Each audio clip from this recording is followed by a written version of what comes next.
I'm actually going to go back even further, right? Like, hey, I want to do a podcast. Oh man. Okay. Now what? How do you do it? How do you record it? How do you set up the infrastructure? Where do you put all of this? Where does it store? How do you website right? Like Mhm. the list of how do I starts to get very big. And what I found is there's a lot of people talking about this, but not a lot of really good information. And actually, that's why I find this podcast so interesting. Let's Get This Podcast Started is a production of Get a Grip Studios.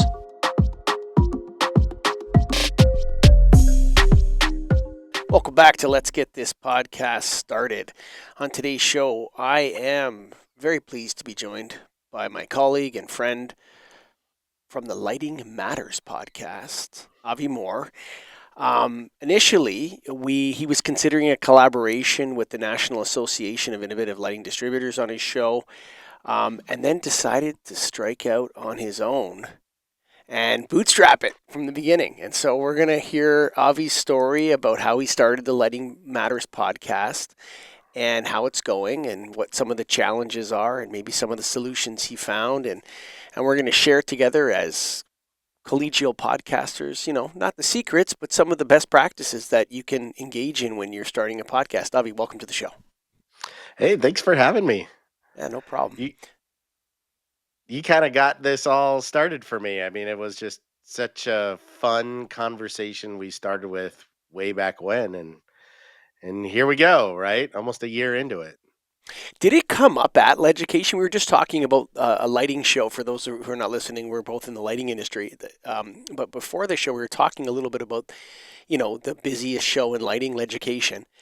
And I think it was at Leducation on a live stream that you actually came up with the idea, or we started talking about the idea. Was it not?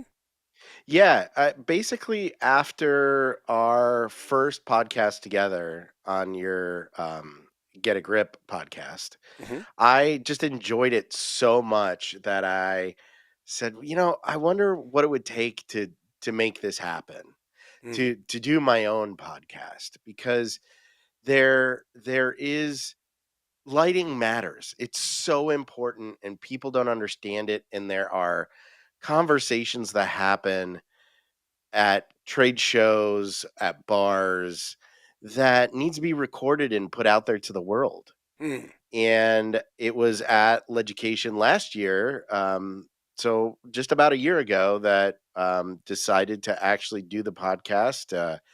Got a great partner in Lisa Reed at Reed Burkett Lighting Design, and we hit the ground trying to make a podcast.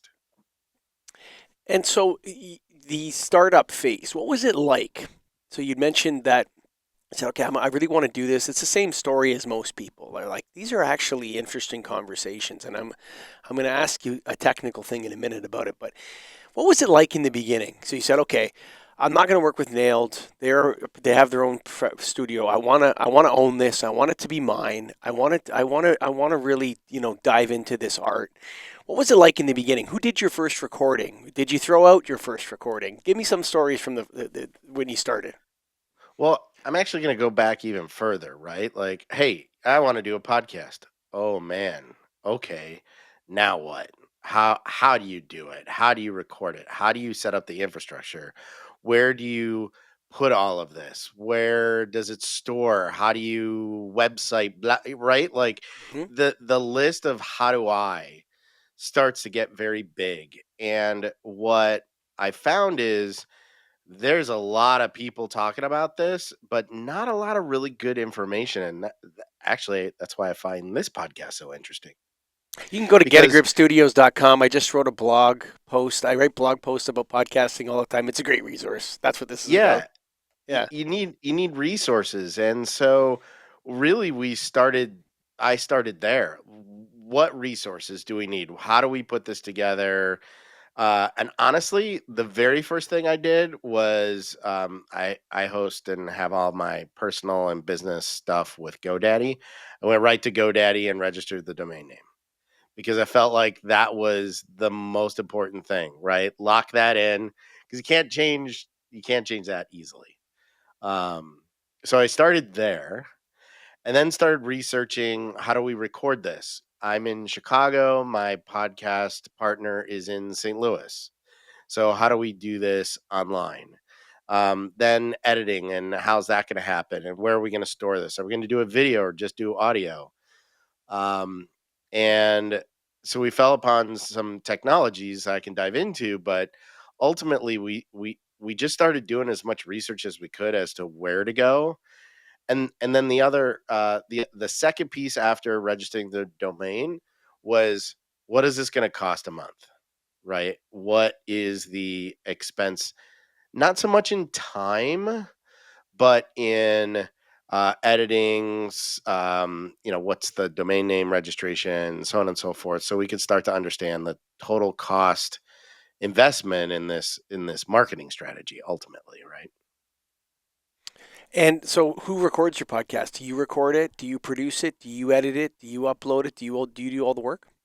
Yeah, so what we do is we have three kind of tenants to our system. The first is my executive assistant. She manages all the scheduling. She manages after recording, getting things uploaded to the right locations, coordinating marketing with our sponsors, and when we have a sponsor. So a lot of things start and end with Kathlina. Recording, we use Riverside.fm. Hmm. We found it amazing platform. It records each person's video and audio independently. And then from there, we use a company called Castos. And Castos does all our editing, show notes, quick leads, all the other elements. They also host the website and they automatically distribute once we approve it to everything. So obviously you could go to lightingmatterspodcast.com and you can see the podcast, but you can also find it on Spotify, Apple, you name it, right? Every single system. And and they do that automatically after our approval. And they give us the raw or the edited files live in Dropbox as a Dropbox folder. Do you? What was the biggest challenge? I wrote an article called "The Three Archetypes of Podcast Failure" on Mhm. as a blog, and I talk about tire kickers, bucket listers, and egotistical narcissists. Those are the three types of people that fail. Tire kickers never start the show. Bucket Right. listers do 1 to 10 and then quit. And then the egotistical narcissists grind it out without any monetization, without making any money, without even covering their costs. They just Mhm. want to get their voices out there. I'm not insulting you guys. You're all great, all you egotistical narcissists like me out there. But the I love a mic and a camera. I just get a kick out of it. Yeah. I love it. What was the biggest challenge? What was the hardest thing in the beginning? What was the thing that really ground out and took weeks instead of hours when you thought it was going to be quick? I think the scheduling guests has been and continues to be the most challenging between Lisa and I and a guest. Those are three very busy calendars. But we're very fortunate to have Kathlina. She has access to my calendar and Lisa's calendar, and then ultimately schedules the guests. I found that to be very challenging.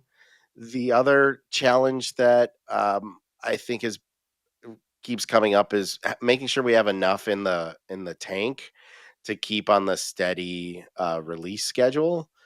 Um, so I think that has been a challenge. And then the last thing is you make a point about where you're going to take the podcast, right? And egotistical talk, kind of people. We we decided that at right at the new year that we wanted to shift the podcast to more conversations about how lighting matters as opposed to just interviewing lighting people. For those who aren't familiar with the lighting industry, we are the best industry at talking to ourselves. We know how to talk to ourselves better than any industry out there. Um, Yeah, I and mean, lighting has to compete for the most jargon. It has yeah, to compete for the most weird jargony terms. It really does. You're right. yeah, and lighting design Even worse. is even worse, Yeah, right? for And sure. I mean, we talk a lot on the podcast now. We had a guest who really coined this phrase, and I've been really pushing it, which is lighting is the fourth visual professional. Lighting designers are the fourth visual professional in the AEC built environment, and they bring it all together. And we don't talk about that in the industry. So anyway, so we made a conscious decision, and it's been kind of a challenge to shift the podcast to that ideal. Tell us stories about how lighting matters, Mm, and that's tough because again, we're really good at talking to our friends, but what about having our clients on the podcast? And Lisa and I are fair competitors, right? We've had competitors on our podcast, but that doesn't matter in the grand scheme of what the podcast is all about, which is talking about the concept of how lighting matters. And there's nobody else talking about it.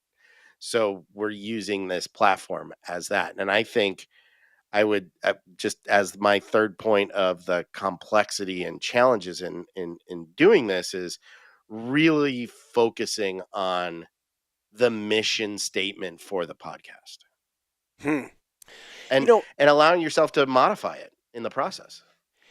how? Well, let me ask you this one first. Okay, so as you know, I coach and train podcasters on a regular basis, and I often ask people when they start, like, "Are you a podcast guest or are you a podcast host?" Right? And it's an interesting because some people they have something to say. They're actually not that curious about other people's opinions. They have their opinions, and they're kind of like, you should really go on the lighting podcast circuit. You could come on Get a Grip on Lighting. You could go on Lighting Matters. You could go on the Restoring Darkness podcast, and you could talk to everybody because you have some sort of message that you want to get out there. Did you struggle with that in the beginning? Did you struggle with, like, I need to stop talking? Do you ever look at the statistics that show the bars of what percentage you're talking and what percentage the guest's talking, and you're like, you know what, Lisa and I were speaking about 60 or 70% of the show. I don't think that's right. I think it needs to go down, or, what do that kind of thing. Do you struggle with that?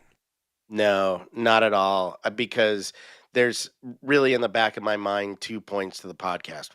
Number one, which I've mentioned, getting the story about lighting matters out there in any way possible. And there's lots of different concepts and olive branches and things to that general idea. Number two is, uh, I'm paying for the podcast. Lisa's paying for the podcast. We're using it as a marketing strategy for our businesses, Hmm. as well as the concept of lighting matters. So I don't look at it as agreeing or disagreeing or too much time here or there. It's really about getting the idea out there and being um, the thought leader in this Mm. space on lighting and how much lighting matters and what we can bring to it. The did you have you ever experienced the guests that won't talk? Have you had that yet? We have not had that yet. Lighting designers just talk a lot. And architects and even manufacturers. We've had a few different manufacturers who have been in the lighting space on the podcast, and been lighting designers and such. We have not had an issue with non-talkers. We've actually had issues where I think our second episode is the one we talk about the most, is actually episode 2 and 3, because it was such a great conversation. We had to split it in two. There was no place to edit it well. Hmm. And I find that I that remember that. I remember that. happens more often. It's good. Yeah, it's Um, going on too long. You mean there's too much talking? Yeah. yeah, but it's not, but it's such a good topic when that happens. Like when that Mm. happened with Derek, it was such a good concept. It was such a good conversation.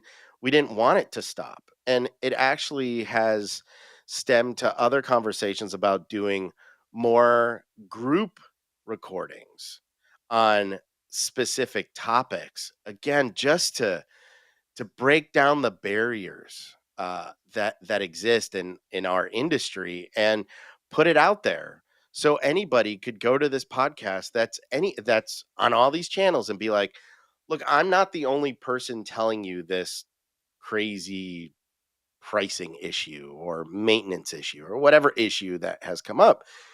Here's a recording. Here's real people talking about this issue. It's not just me. Mhm. This is a known issue. And what I'm telling you is not for any reason other than you need to know about this, right? Mm. That that's what I love. And if the conversation's good, then we got to keep it going. Have you pissed anyone off yet? Yes. Yes. And I don't care, but Don't that's care. my personality. Yeah, there's a particular manufacturer that comes up quite a bit because I love lighting controls, but I particularly hate one big player. Mhm. And we've called them out multiple times in different podcasts. And Lisa and I have a lot of conversations post podcast, like, oh, should we remove that? We've actually talked to the people we've had, our guests. Do you want that removed? And they're like, no, that's a reality of what I've experienced. It needs to be out there in the world for anybody to be able to reference. I think it's interesting because there are several, and we're going to keep the names off this one, but we can just speak about it generally. Yeah, But there are a lot of lighting companies that are very predatory, actually, in the way they go to market and how they sunset products and how they eliminate closed software portals down. And this is built into their strategy. Like it's not like an accident or shoot, we have to sunset that.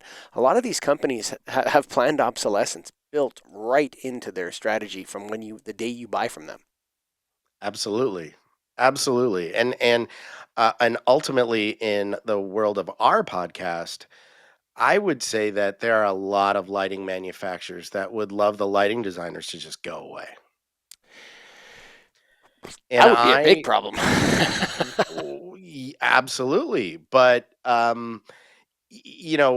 there is a place for lighting designers and there's lighting designers I've spoken to that are like, "Oh, distributors, blah blah blah." And I'm like, no, I'm sorry. I think the distributors are the most important person on the other side of the design, right? Mhm. On the construction side.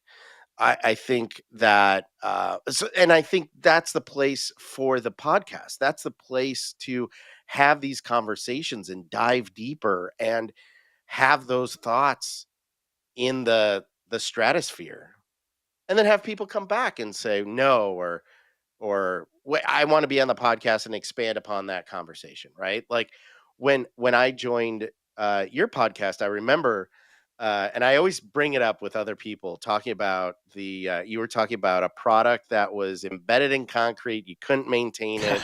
Like, who the heck did that? And I couldn't agree with you more. Mhm. But just this last week, we were at a restaurant where an LED um, board in a light fixture failed. And you know what? Two screws, got the board out, put the new board in, downlights back and functional. This is 12-year-old restaurant. Wow. But it came down to proper specification, Mm. proper lighting design, if you Mm. ask me. And those are the conversations that you're not going to get from an award. I don't think owners and architects read any of our trade magazines. But a conversation like this They that might you can catch. listen to, Yeah. you catch it on your flight to LA Sure. or wherever you're going. I think there's an opportunity there, and I think that starts to trigger people's thoughts and minds on, wait, why do I keep doing this way? Why do I keep hiring an electrical engineer to design my school? Mhm. Well, wait, the electrical engineer is just calling the rep. And I asked that electrical engineer questions about my lighting, and they can't answer the questions. They add the rep to the meeting. Why am I paying this person to Mm. do this work? Right. So that. the podcast gives us the opportunity to have those conversations. Hmm. And have some beefs. The what? How was the choice for no video made? I don't know if you've gone video yet. I didn't check before I came in, but you guys are right now are audio only, and when I consume podcasts, I prefer the audio only format. I go to Spotify and I listen. I don't put it on YouTube ever. I always listen to the podcasts that I engage with. Why no video? How come that came across like that? Why did you make that decision? Well, actually, we are full audio and video. It just depends on the platform that you stream our Ah, podcast. So Spotify, if you're on your phone, will not give you the video, but it will give you the audio. But we do upload video to Spotify. The Lighting Matters podcast is video. It's a weird thing that I don't completely understand, quite honestly. And I just don't have the brain space, but we do record full video and we make the video available in the platforms that will take the video, but we also only release audio for those platforms that only do audio. ah. And so to flip your question, why did we decide to go video? Mhm, We're lighting people. We live in a visual world. mhm. And there have been a few podcasts that will add graphics, images, the projects that people talk about. And we found that to be quite helpful in the conversations. But looking at our metrics, 90% of our listeners are only streaming audio. Yeah, There's only it's 10% that are so picking up enormous. video. It's so enormous how many people are, in 2025, I think what, most so that, you know, I always use this, an orthopedic surgeon podcast. So let's say there was an orthopedic surgeon podcast out there and you had 500 people listen to it. It's probably going to be orthopedic surgeons. Mhm. That's a very valuable podcast. Those guys influence massive purchasing at hospitals and stuff like that. But you don't need these massive Joe Rogan numbers to make an impact in an industry like lighting design. And that's what I encourage people as well. Don't fall into this trap of going viral in the lighting industry is like 5,000 listens. That would be viral, you know, Right. in this world. So, um, my question to you is, have you had a big episode that really stands out in terms of how many people listen to it? Was it, or is there just a steady growth? How's your growth been? Um, it is both. I'll bring it up again, but episode 2/3 with Derek is the most commonly listened to podcast, most commonly referenced podcast. Uh, Lisa was in Dubai for a lighting conference, and and we talked about this recently on the podcast. But this gentleman comes up to her, it's like, you know, you really got to listen to this podcast. It's called Lighting Matters. It's so great. Yeah, and she's like, yeah, that's me. And it was a gentleman from London, I Yeah. believe, who was telling her about it. So, and at IES conferences and even walking around education this year, we're a year into it and everyone's listening to it. So the Derek episode is the most popular. I think we'll have an episode in the next month with our friends from, um, not from a from Focus Lighting, that'll be on, and I think that episode will be very, very popular. Mainly because there is this movement amongst lighting designers to start selling product. That's something Focus has been doing for a very long time, and they talk about it and the pitfalls and things that as a distributor that I don't think lighting designers understand. I think that will be a very popular episode. I never understood why lighting designers didn't sell light fixtures until I recently interviewed a very good lighting designer, but his name is just vanishing on the tip of my tongue here. But he made the point that that lighting designers should be paid for the lighting design, and then when you get into the world of selling the fixtures, you become a rep or a specifier. rather than like or an agent or something like that. And so you're moving into like a different world and there's a whole different set of challenges there. Look, many agents call themselves lighting designers. Many rep companies have lighting designers on staff. It's not uncommon. I've always wondered why they don't. Fill me in. Well, I always share one of the most important stories as to why More Lights does not sell fixtures. Is that if you take a tape light product and look at the weight of that tape light product, which is 100% custom made, it's not that heavy. Hmm. As soon as that product crosses the threshold from the factory onto the truck, the factory no longer has any liability whatsoever for that product. The freight company does. The freight company is hired by the company who purchases the product. If that product gets lost, you as the purchaser are responsible for that product.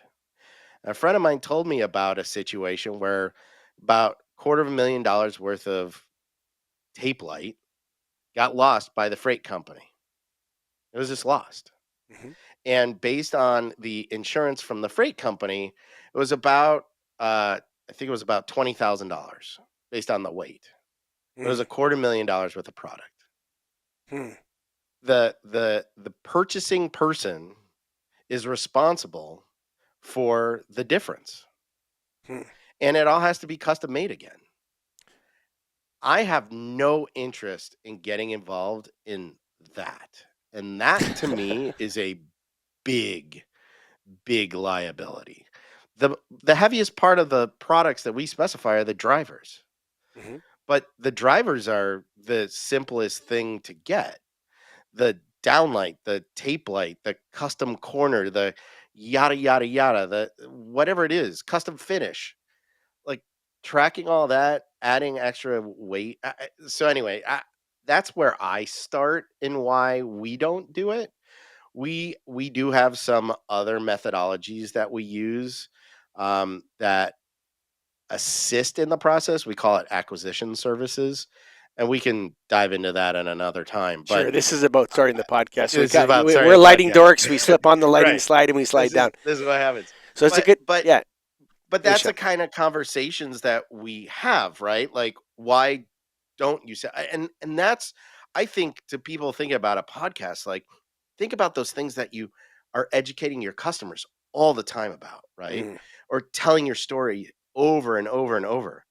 Well, this becomes a great platform to beat that story to a death, right? And not be the only person saying it in a meeting, but now it's online, it is recorded, and anybody at any time can go to it and you're on the record. And Yeah, I don't believe in deleting what you put up. no, I no, don't believe in on it. the record. Yeah, I You're don't believe in it. on the record, and that's the thing I love the most about this platform is having something that's on the record. Anybody could see it. They know what you said, what you believe in, and it's there. Yeah, I often have this thing with, yeah, big talker. Let's record it. Big Yeah. talker? You're a big talker, this guy? He wants to say this and that. Let's record it and see what you say. You wouldn't believe, I mean, you would totally understand, actually. I'm not saying you, but people that don't record podcasts, so most people, right, Mhm. out there, the behavior change when you put record on some people and how they immediately censor themselves in all sorts of different areas when the recording button's on.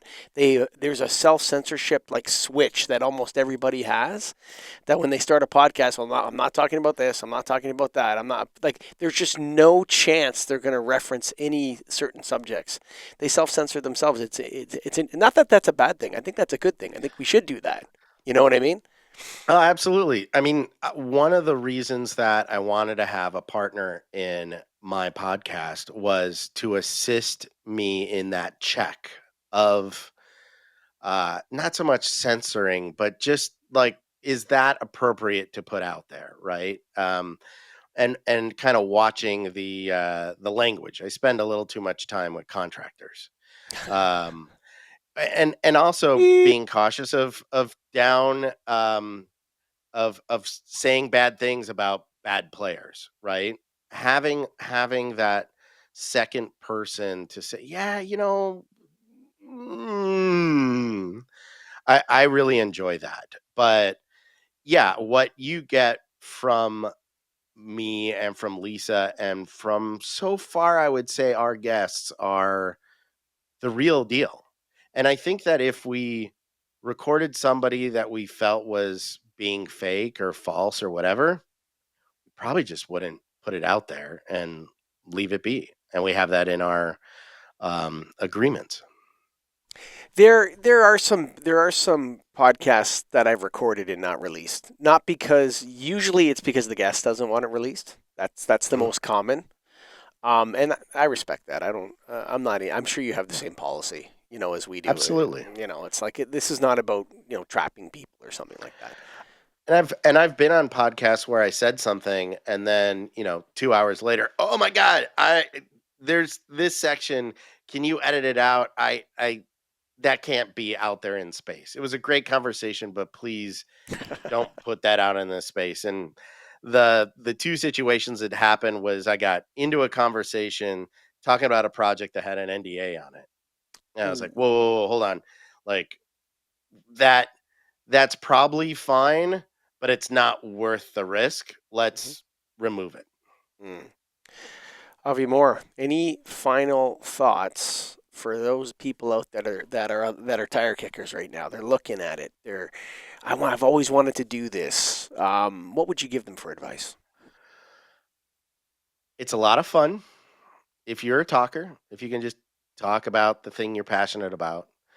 But it does take some finances or some time if you're going to get into editing and all that kind of stuff.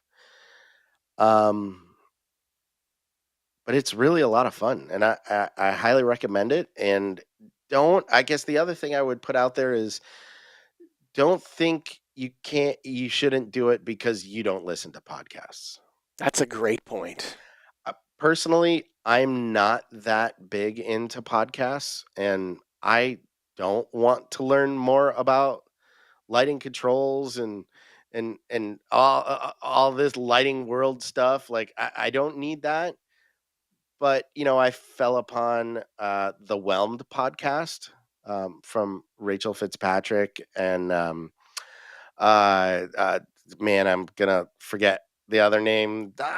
Anyway, but it's very personal, and I've really enjoyed that. Right, so you kind of fall upon some things, but don't think that because you don't listen to them, you can't record one.